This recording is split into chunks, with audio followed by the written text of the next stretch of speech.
So my name is Scott Echols. I am a veterinarian. I'm a bird specialist. So I've been asked to give a presentation on behalf of Dr. Pedersen, who could not be here. However, he will be here with us here shortly. We're going to have him on the phone, so he'll be able to answer some questions. Obviously, this is his research, along with Dr. Frankenmuth and Greenfield, of course, my wife. They're all involved with this project. I think it's really great that you've got a couple different institutions that are really involved and interested in helping the Italian Greyhounds. And I will tell you, I've worked in different research situations. To have someone that interested in your specific breed is a very special thing. And I encourage you to really work with these groups, really help them as much as possible, because the only thing we'll do is help you and your animals and the breed, of course, as a whole. So let me go through Dr. Pedersen's research. His is on autoimmune diseases. And I'm just going to give you some real basics. Realize that you may understand a lot of these components of this presentation, but just want to make sure everybody's up to speed.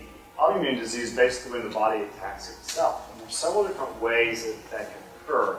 And if you think about our body as going through the system, you have these antibodies that are going around searching for abnormal proteins or antigens.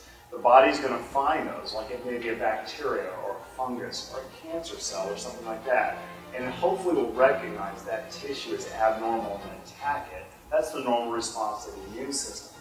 The problem occurs when the body can't differentiate abnormal tissue from self tissue, okay? And that's where it starts to attack its own cell and cause autoimmune disease. And it can attack any tissue. It can be in the eye, it can be in the skin, it can be in the kidney. And all these type of inflammatory reactions result in that particular type of autoimmune disease.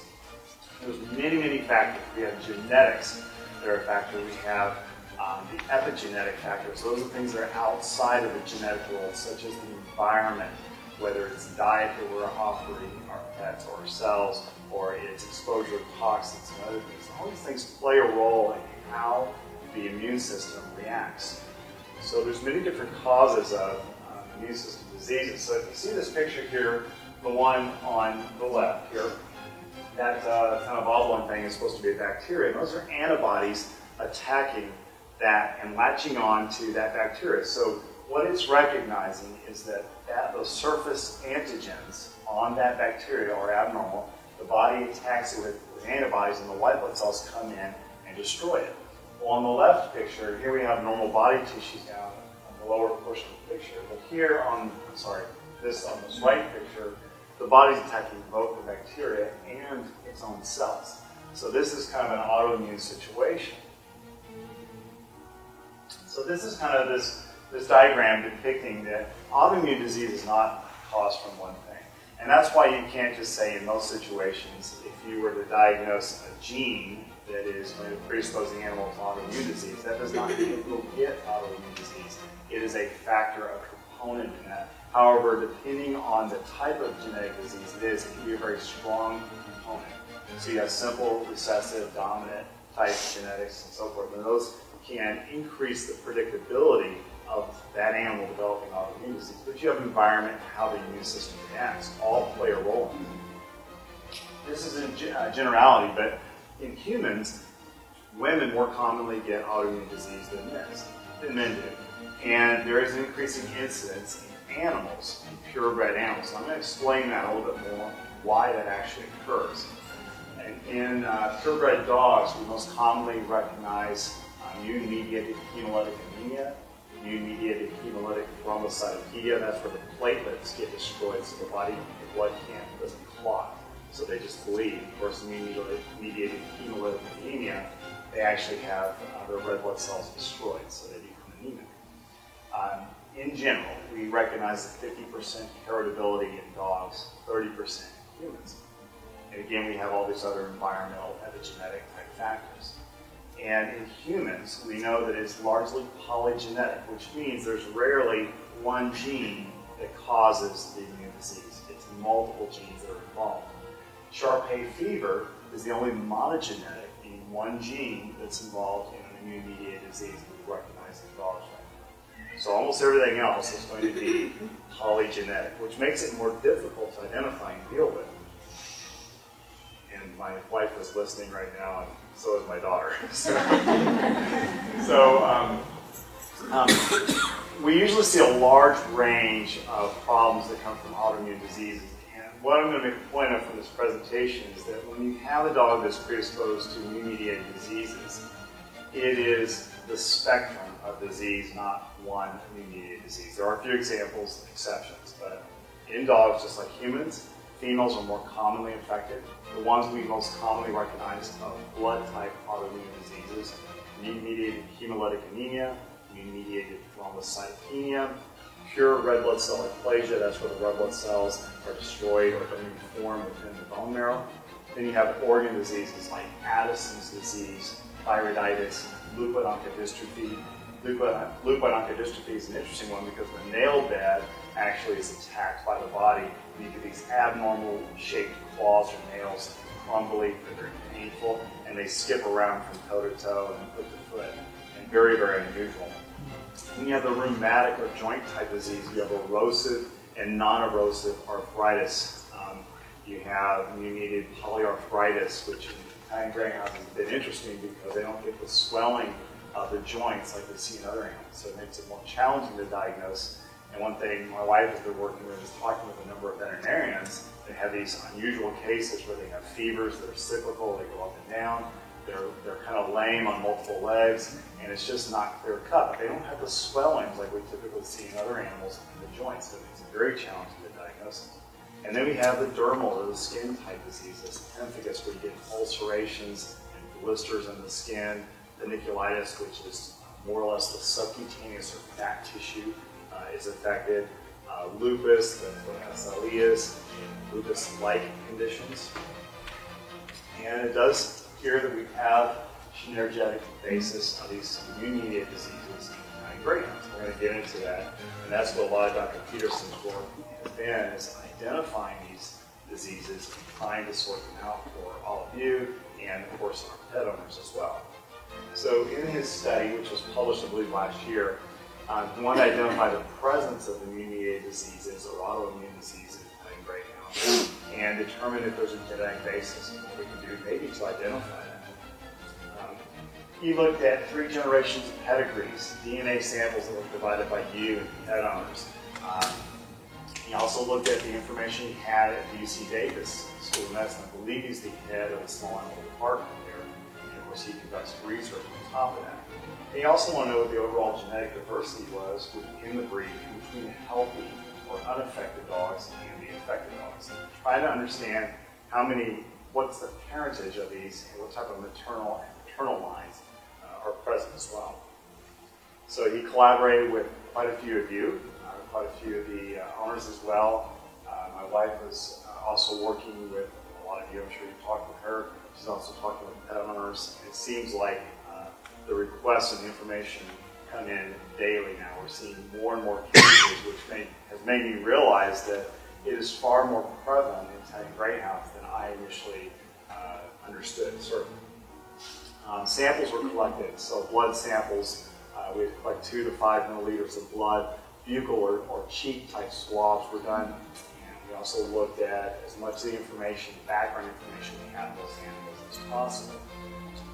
In the study, there were 72 healthy and 56 infected dogs. So we were collecting samples on this many animals. And that's actually quite a bit. And I'm going to tell you later that we're going to need more. But that's quite a bit to get blood from and get all these samples collected. That's really, and I really appreciate all of your effort. I know my wife does too, because it absolutely takes the community to help sort out these types of problems. You can see the average age. So the unaffected Italian Greyhounds range in 1.5 years up to 15 years. And the average age was roughly 9.5 years. And the female to male ratio is slightly greater, 1.6 females to 1 male. Affected dogs, the average age was slightly younger, about 8 years. And the overall female to male ratio is 2.5 to 1. We're going to get into this in a little bit about the ratio. It's actually higher. The affected females was higher than this, but I'll explain that in a moment. We had quite a few dogs that had a number of different diseases, and we focused on immune-mediated hemolytic anemia, thrombocytopenia, Addison's, pemphigus, and a couple others. Okay, so according to the UC Davis Veterinary Medical Teaching Hospital records, this was from 1985 to February 2011, they had 132 Italian Greyhounds that were selected for health problems. And they used that data to help combine with this study of the affected, currently affected dogs. And you can see the breakdown of diseases. 15 had periodontal disease, stress-induced fractures in various parts of the body, mostly in the front legs, cancers, and of course autoimmune diseases. The incidence of autoimmune disease, according to the Davis records, was about 9% of the population, which is roughly 1 in 10 Italian Greyhounds having autoimmune disease that were presented for disease. So that's not a representation of the population, that's a representation of animals going to a veterinary hospital. They also noticed non-erosive immune-mediated polyarthritis, that's the IGCA we discussed, inflammatory brain diseases, sterile meningitis, hemolytic anemia, and Addison's. Okay. And they did conclude that Italian Greyhounds did have a greater increased incidence of autoimmune disease compared to other dogs. They also noted a number of other diseases like periodontal disease, vague disorders like nasal inflammatory diseases, intestinal diseases, and all these other things that were relatively vague, but they would have these lymphoplasmacytic infiltrates. These are inflammatory cells that we sometimes associate with autoimmune disease, but we can't clearly say this is a clear-cut autoimmune disease. But I'm going to bring this up later because I talked with Dr. Pedersen about this quite in depth the other day. And he has some interesting theories on these types of diseases like periodontal disease, and I'm sure a lot of you are very familiar with this, the dental disease that we see in Greyhounds. And maybe even expand that to other breeds of dogs as well. So you can see that the diseases they had also were thyroiditis, which caused hypothyroidism, and immune-mediated thrombocytopenia, leukodystrophy, polyarthritis, and so forth. Okay. The onset of disease was similar for each disorder. So these are when we first started seeing signs of disease, roughly 7.5 years, but certainly as young as 6-month-old puppies had disease. So many of you, I see shaking your heads that yes, we've seen young animals with autoimmune disease as well. Females, again, did predominate for the disorders, except for lupus-like disease. Okay? And what he did was he pulled out, he looked at the total number of animals that were affected with autoimmune diseases and found that the ratio was 2.5 females to 1 male. When he pulled out systemic lupus-like diseases out of that equation, it was a ratio of 4 to 1. So if you look at the general autoimmune disease as a spectrum, it's more likely higher, roughly 4 to 1 females to males that are affected, at least in his particular study. At least half of the dogs suffered from one form of autoimmune disease in their lifetime, and the others had at least 2. And we're finding pairing of autoimmune diseases, meaning that if they have one autoimmune disease, we have to consider they're going to be susceptible to getting another form, and maybe even multiple forms of autoimmune diseases. Okay, so it's not unusual to have a sire, the dam siblings, or others have similar or different autoimmune diseases. So, however, we didn't have the entire litter, so no reports of entire litters being affected, but it was common that relatives also were more susceptible to autoimmune disease. It wasn't even necessarily the same autoimmune disease, so you could have different forms. Again, I want you to think about autoimmune disease as a problem in itself. It can have many different manifestations that are different types of autoimmune diseases. Good thing is that most of them responded to typical immunosuppressant therapy. So that's good in that if you can identify these diseases early enough, you can manage them and treat them fairly quickly. So that's good news. Not always, but in many cases. Okay. They found that there were, of the parentage, there was one father line and 6 mother lines with this. Okay, so it actually came out from one male line, but there were 6 female lines, and these were definitely unique to the Italian Greyhounds. Okay, this is another very important thing, and this is heterozygosity was lower. What that means is the genetic variation within the population of Italian Greyhounds was low. So what we have is they're very, very similar in their genetic patterns. So it's actually the more diverse the genes are within a population, the stronger that population is, the more resistant they are to developing a number of diseases, autoimmune diseases in particular. And this is typical with inbred dogs. So it certainly is not unique to Italian Greyhounds. It's something we see in other purebreds as well, and some are far more severe.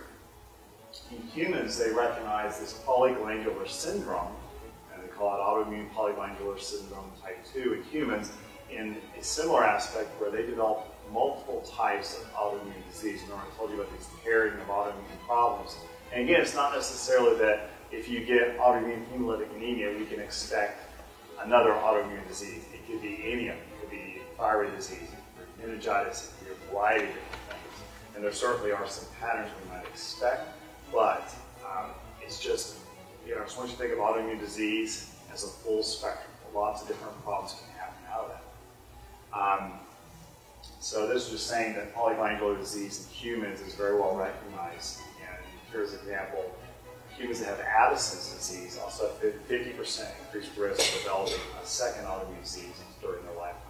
I don't think we have enough numbers to say those exact numbers quite yet in Italian Greyhounds, but obviously they have greater numbers in human studies.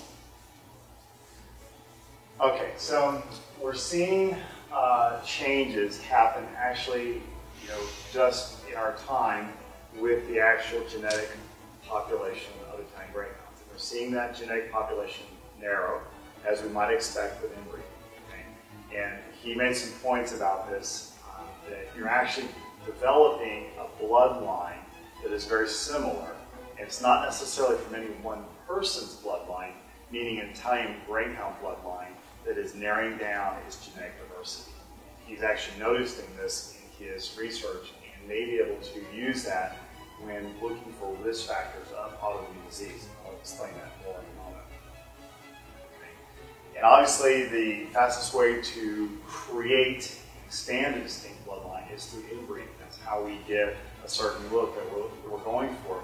It's also the greatest way to increase undesirable effects is by inbreeding. And obviously when people are breeding, they're breeding for phenotypic traits, which means how an animal looks. That's what they're mostly breeding for.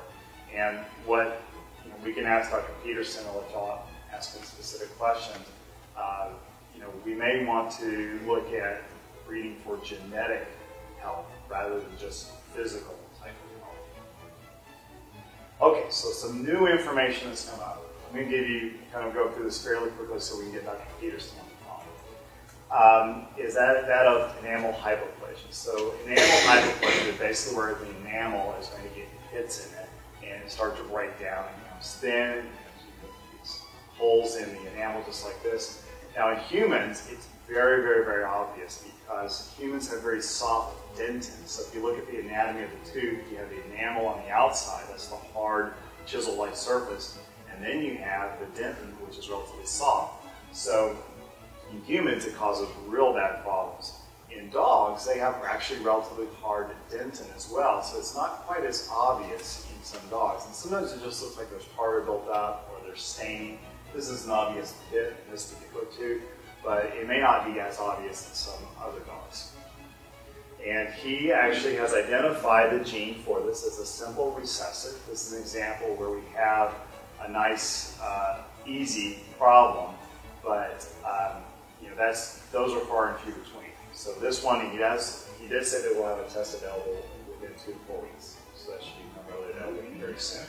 Here's what he has found. 20% of the Italian Greyhounds carry the affected gene in the populations that he studied.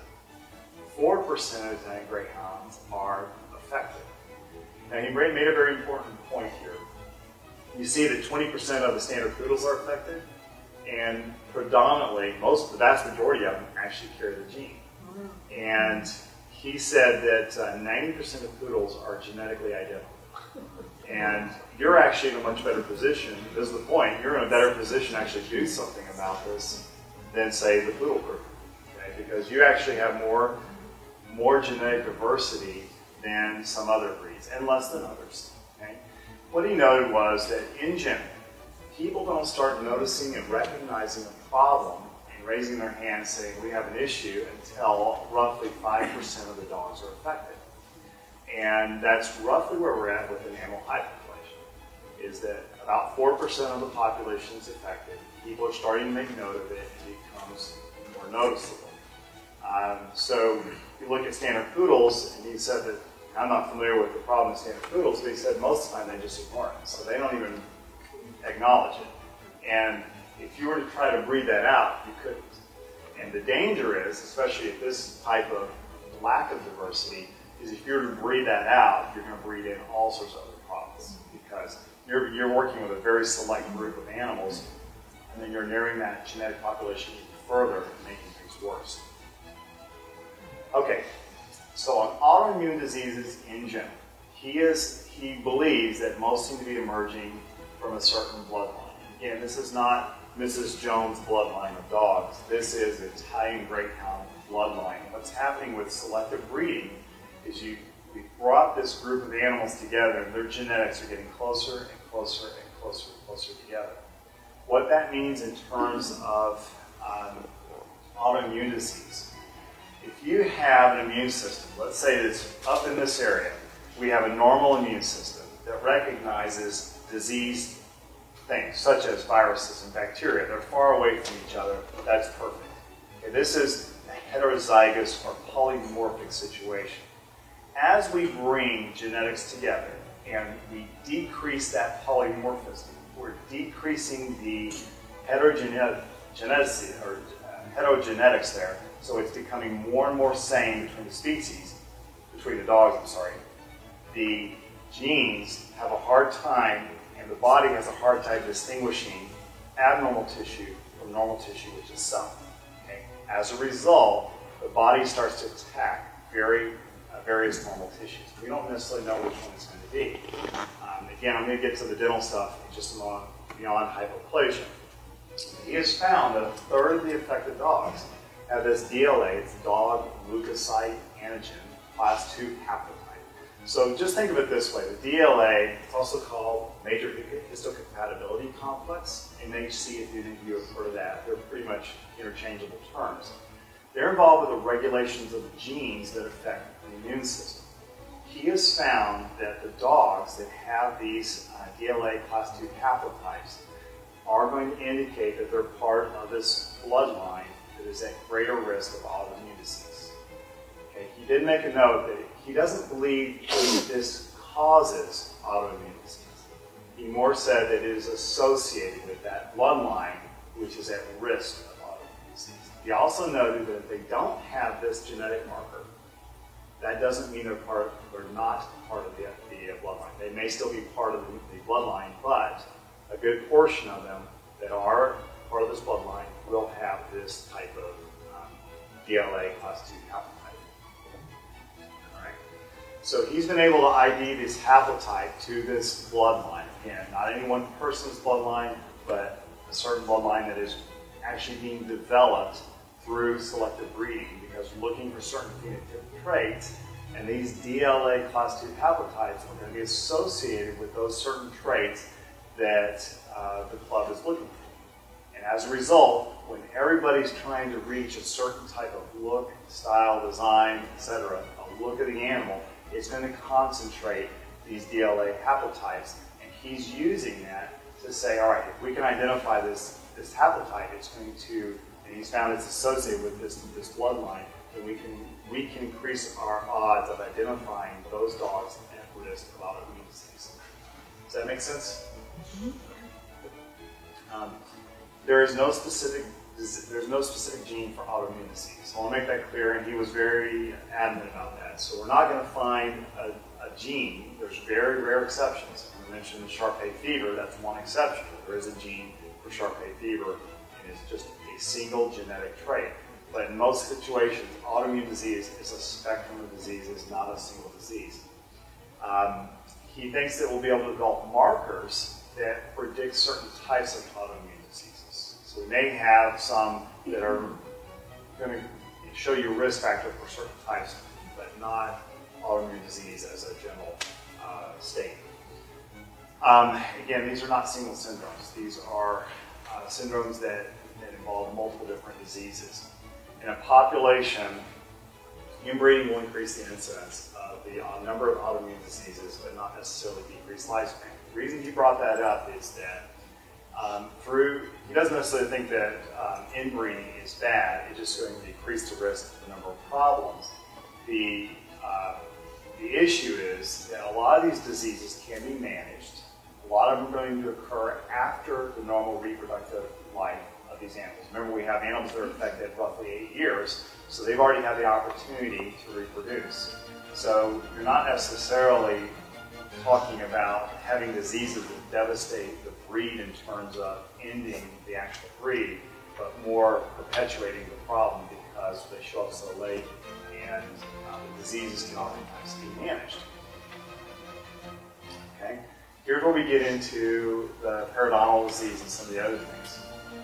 And this is the way he explained it. When you have this decreased genetic diversity, remember, we're looking at what the normal immune system recognizes from abnormal, and as that immune system becomes more and more similar, okay, we start recognizing that everything's abnormal. The first place that it's going to recognize and get exposed to is the mouth, the oral mucous membranes, which is why he says he thinks periodontal disease is so common. That is the first place that antigens are presented. And then you have the intestinal tract, and things get absorbed, foods start causing reactions, the normal tissue that should be just processing this food is now getting attacked by the immune system. The respiratory tract, remember I mentioned these nasal passage diseases that were just non-specific, rhinitis, which is inflammation of the nasal passages. These are all things, and then of course the skin as well, all things that are going to be first presented with antigens from the outside world. And that's why he thinks that we're seeing increased risk of that. And as a general rule, dog lines and dog breeds that have little genetic diversity have increased risk of allergies and these types of diseases, because those are the areas, the skin, the mucous membranes, the nasal passages, the lung, the intestinal tract, that first get exposed to antigens and that the body first recognizes as an abnormal. So does that make sense to everybody? You see that? All right, so he's also saying that Italian Greyhounds still have time to affect that. And he thinks through selective genetic breeding with the help of tests to figure out which animals, so not just breeding for physical traits, but for genetic traits, and maybe even more than looking at parent lines as well. So he's looking at more targeted types of breeding. But this is not true with other breeds of dogs. They're beyond that. So the pugs, the poodles, and some of the others, they don't have enough diversity to breed within their breed to actually change them. But he's saying that Italian Greyhounds do. I'm sorry. Is it your phone? Either that or a fire alarm. Alright, so he's saying that outcrossing is a great opportunity to bring in dogs that are totally unrelated and to actually start bringing them back into the breed. And, you know, I understand there's a dog here from England. You know, it's a great example, especially if it's not related. So there's Dr. Pedersen. We're going to get him on the phone. So he's going to tell you we need more samples. And that's true of all research, because, and the reason is, you need those numbers to really look at a population, to really understand what the statistics are. Because if you have few numbers, yes, you have 5 of this disease and 7 of that disease and 8 of this disease and 2 of that one. You really, really need more numbers. And he encourages that if any of you either have or know people that have dogs that are affected with autoimmune diseases or even other diseases, to try to get samples. Blood is always best. You can also do coastal swabs and the cheek and so forth. But these are going to be very, very important to developing those tests, which I'm going to get to next. So here's what he told me. This is straight from him. They're creating a panel, a genetic panel for Italian Greyhounds that they're going to have available. And it will have information on their genetic diversity, genetic rates, parentage markers. You may note that this is going to be a broader and more comprehensive value than what the AKC panel has. STR, which are simple tandem repeat markers. And these are basically sections of genetics or a gene that they look at and repeat, and they're random, but they're associated with an increased risk of having this DLA class 2 haplotype. So basically he's using these STR markers to predict the incidence of having the DLA class 2 haplotype. The panel will cost $40 to $50, which is relatively inexpensive. And the reason is because they're making that information public. His research on these markers is going to be published. And it also includes enamel hyperplasia. And he wants it public so that it'll keep the cost down and anybody can work on it additionally. So that's a very, very good thing. I don't know if you know, but a lot of the labs are not going to want to do that. They want to keep it proprietary in that way. That's why some of the tests are so expensive on some of these genetic tests, $200, $300, maybe more. Okay, so another very important thing. Enamel hyperplasia, he says something we can easily pick up. You can say, all right, this dog is a carrier or is affected. Obviously, we can see if they're affected, but we can see if they're carriers. He's actually looking at this panel test, not as much as picking up enamel hyperplasia, which is lower on the list of problems, but we're collecting information. However, we can use it for enamel hyperplasia. Does that make sense? He really wants to use that test. That's kind of like the little enticing carrot there to get people to do the test, the enamel hyperplasia, but he really wants the information so they can look at the bigger picture of the plot. Okay. And as my daughter has taught me, make sure that you stay up on your research because things change. Yes, so let me see if I can get Dr. Pedersen on the phone. If you give me just a moment, I'm going to call him.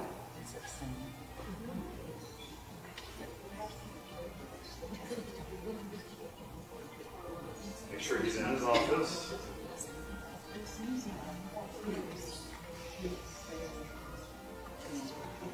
His line is busy.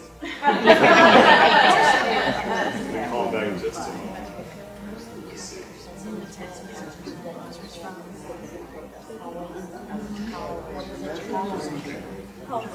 Let me see if I can answer any questions, and then what we'll do is take a break, let everybody stretch, and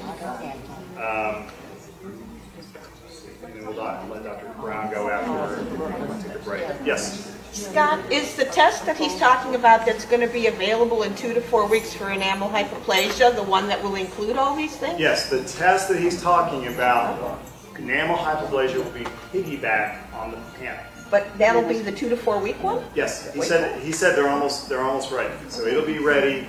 He actually told me a week, but I said, should I just say a couple weeks? He said, sure. But we can ask him, but he said it'd be ready very soon. And yes, it's the panel of tests that will include enamel hyperplasia.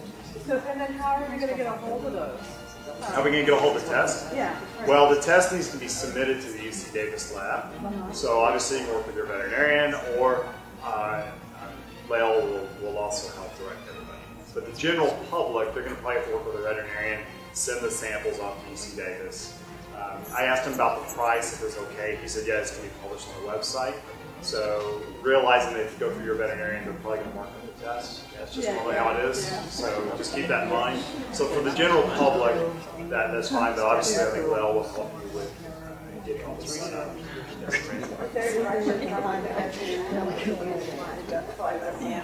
Okay, so the question is, what is the veterinarian, what are they going to send to the lab? The easiest way to deal with that is to have them call the lab, and the lab will say, I need this. They're probably going to need blood. I just want to back up a little bit. When you talk about a bloodline, you mean all the time in the United States, right? Is that what you're saying? Okay, so let me explain the bloodline, because I asked him specifically, and my first thought is, are you identifying someone's bloodline that is affected? He said no. He said the Italian Greyhound Club, or Italian Greyhounds in general, is developing a specific bloodline at risk of autoimmunity. It is not one person's bloodline. It is collectively, as people narrow down and try to breed for certain types, creating a bloodline. Right, so how many samples is that based on? That's based off of 132 samples, I believe. Okay, so that's a pretty small sample. That's right. He needs more. That's why he needs more. So is there some way to look at that and say, this is a diverse sample reasonably, or? You know, I was just telling Jack, okay, well, It is a fairly diverse sample. Okay, you can actually look at it. Yes. Yeah. So he said statistically it's enough to publish. So that in terms of his statement, about 30% of the dogs, having this DLA haplotype was plus the 1/3. So statistically it's strong enough to publish, but definitely need more. So